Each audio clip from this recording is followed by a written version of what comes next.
I wanted to give you kind of a guided tour for this week's module dealing with font and the screens. There's kind of a lot in between each one of these posts that probably needs to be discussed or described to you in a bit, so that's what I'm doing here. So if you open it up, first off, you'll come to this week. I haven't unlocked it yet. I'll unlock it as soon as I post this video. Font and the screens. We get into font and typeface, font and design. Take a look at the work of Cameron Mull. I think you'll be impressed with that.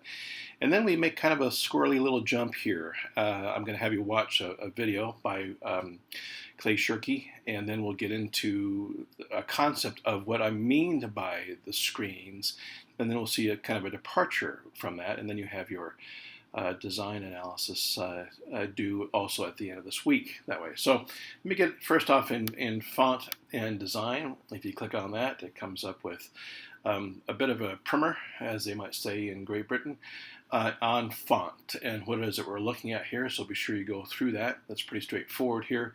But the nuances that are in there are pretty important in terms of understanding old style versus transitional versus modern fonts.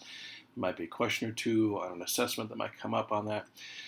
What's your favorite font? I'm kind of an old traditional, old style guy in terms of Garamond or Palatino was my favorite.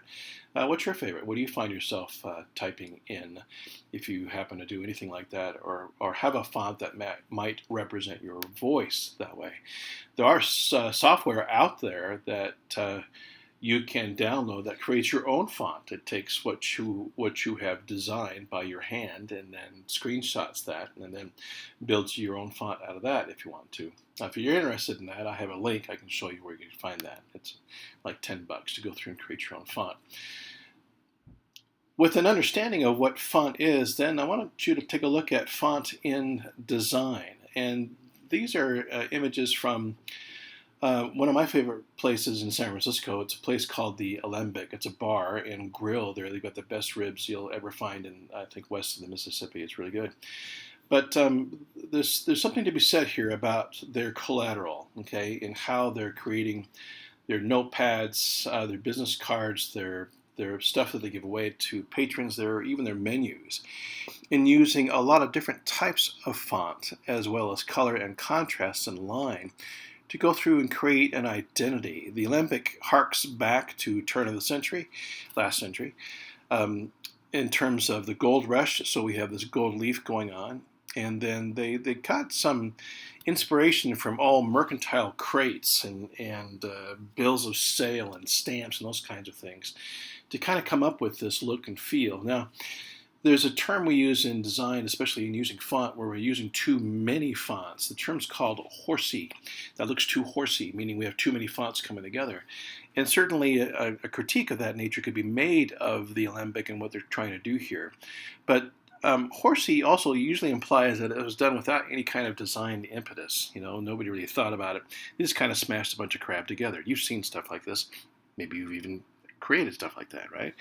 So here we can go through and say, well, it's kind of horsey because we got 1, 2, 3, 4 different fonts happening, but the way they're designed, the contrast, the height, the letter strike, all of the horizontal angles, how things come together within that actually make it work a little bit better. So take a look at the Alembic. Okay, there's just a quick description here. You can go to the Alembics website here, and you can go to the designers as well with that link. And I also want you to go to Communication Arts. I use this publication for a lot of my research and study and things that I post here. If you click on that, it'll take you out to the website for ComArts, and you might, if you're really interested in this, you might want to have some time on your hands because it'll go through and suck it up. There's a lot of stuff here to get involved with and to take a look and see what's going on. And really, this whole thing encapsulates everything we're talking about, really, in terms of visual communication as design goes. So not a bad idea to go through and take a look. Okay, that link's right there. All right, let me go back then to the module. The next thing I have coming up is Cameron Mull, and I have a link here that goes out to his page. If you take this, if you click on that, it takes you out to the work that he does.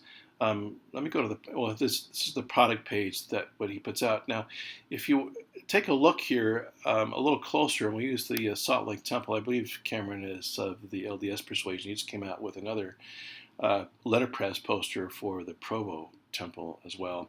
But if you take a look here and see what he's working with is this is all font. Okay, he goes through and typesets these images, and if you take a look, you can see here where it's actually embossed in the paper, where the plate came down with the saturation of ink without it spilling over. Okay, this is where we get into craftsmanship, where we don't have any kind of seeping or bleeding happening within that, but still maintain this embossed look on this side. I'm sure he's using some kind of a linen paper on that. It's exquisite. Okay, it's pretty spectacular. Yeah, it's the Salt Lake Temple, and if you like that kind of thing, that's great. But you can see how all this comes together to create, okay, using Gestalt principles, some level of closure, okay, some level of continuity as well in the work that he's doing. It's pretty neat, actually. I really love what's going on with that. And what's also pretty neat about this is we're looking at now, it's sold out. This is one that's been sold out for a while, but $100 for an original piece of art. Okay, wow, that's pretty amazing, pretty cool to go through and do something like that. See, the $80 for the Provo City Center Temple, it's sold out. What isn't sold out? Sold out. This is the Coliseum. Looks like he's all sold out. This guy needs to get back to work and start printing. Anyway, you get the idea here in terms of using font not as a shift or an ingot or what's the word I'm looking for? Not as a character, okay, to go through and communicate within a word, within a code, but actually as a design element that we see Cameron Mall do here. Pretty spectacular stuff in what he's got going on. All right. Let's see. Let's go back to the modules here. I'm going to go over here. So once you've done that, then I want you to get into this video by Clay Shirky. And I use Clay in my in my new social media class, and talking about the evolution of social media and what happens within that. But here, Shirky makes a connection that I think is pretty important for us to understand in visual communication, and that's a connection between the old school and the new school. Okay, the connection between how we progressed from something as basic as the printing press into now even the wearable technology that we have going on. Okay, so I've titled this "Print's Segue to the Screens" because really that's what he's talking about, and it gets into some social media implications.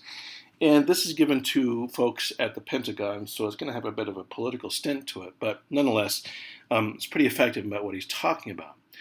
Well, what do I mean by screens? Okay, and that's what I need to clarify with you perhaps the most out of this video. So let me get into this real quick presentation in terms of what I'm talking about.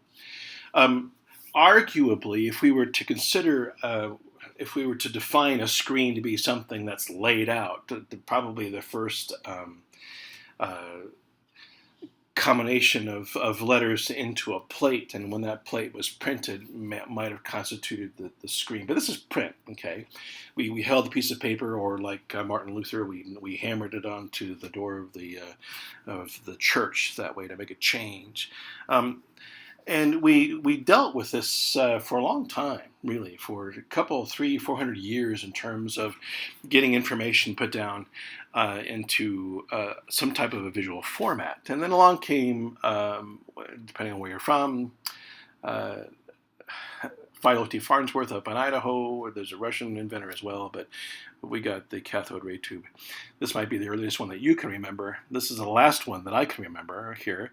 A cathode ray tube, a TV. And this became, by definition, the first screen. Okay, this is a screen that all of us huddled around, go through and watch the evening news, or to watch a sporting event, or to see what was going on. This became the source. Print, newspaper, that kind of thing made an evolution. Everybody thought that when radio came along, that the newspaper would go bye-bye, and then when TV came along, the radio would go bye-bye, and of course that hasn't happened. And it's not going to happen either. I think it's been through the fire enough, all these media have, and they're going to be hanging around for a while, at least until you find a material that's renewable in terms of newspaper, that kind of thing. Anyway, back to the screens. This is the first screen. The second screen came along when we discovered that we can create our own content and put it up on a screen. Now, there's no screen here necessarily, but this is what the first interface for Apple looked like. Now, thank goodness, it looked more like this. And, you know, I'm only going to talk about Apple products here, not because they're endorsing me or anything, it's because I think they're superior in design and in their functionality. So then this became the second screen, and that's the desktop computer, okay?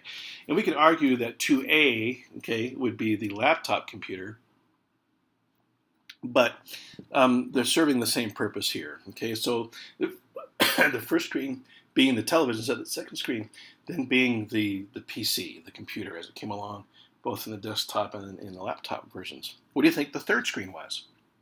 Yeah, you're right. It's this guy. It's the phone, the smartphone, a screen that we got very involved with, not necessarily on this graphic level.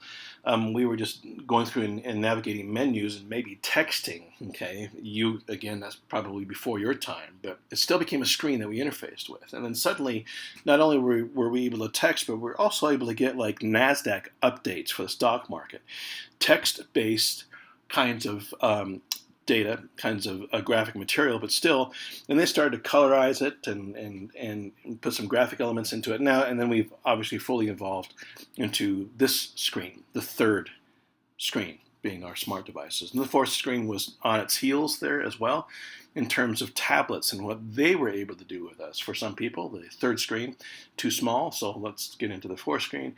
And then what did we do with the fourth screen? We made it smaller.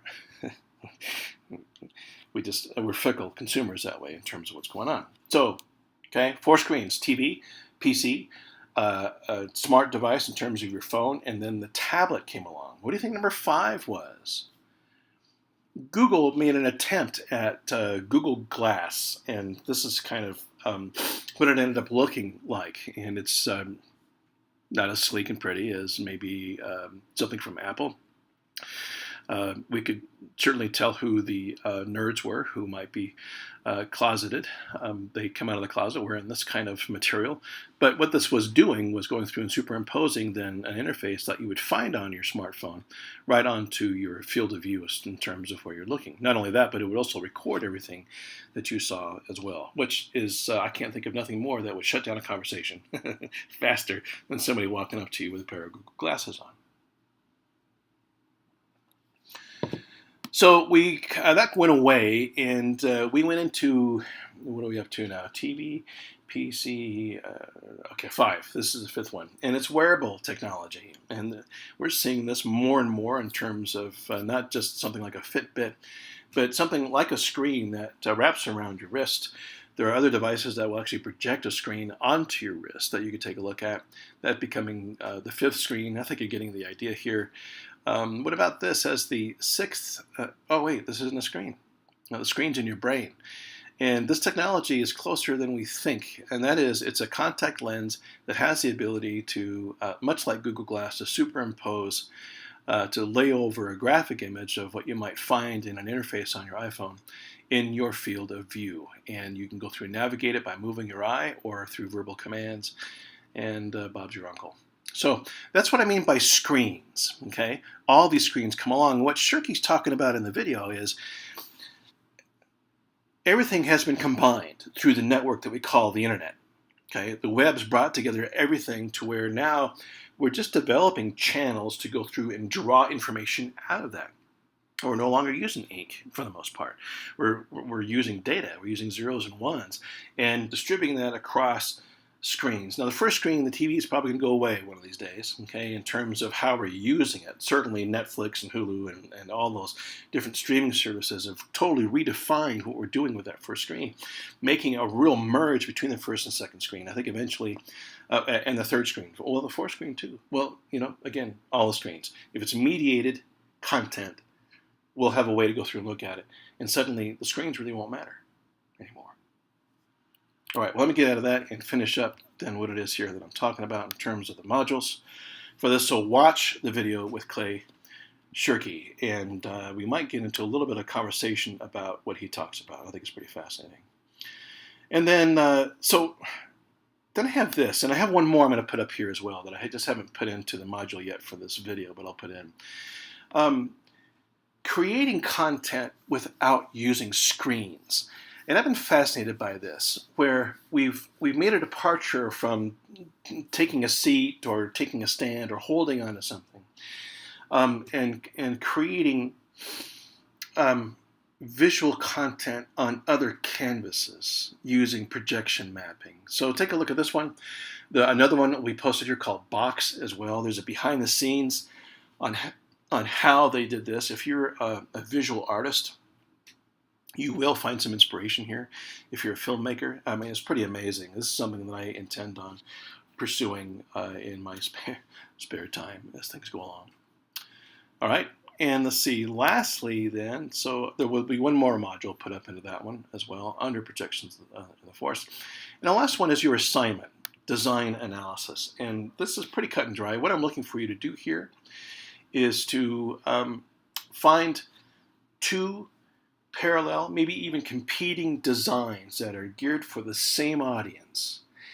One that works and one that you feel that doesn't work. And then I want you to give me an analysis and base that analysis then on this rubric, okay?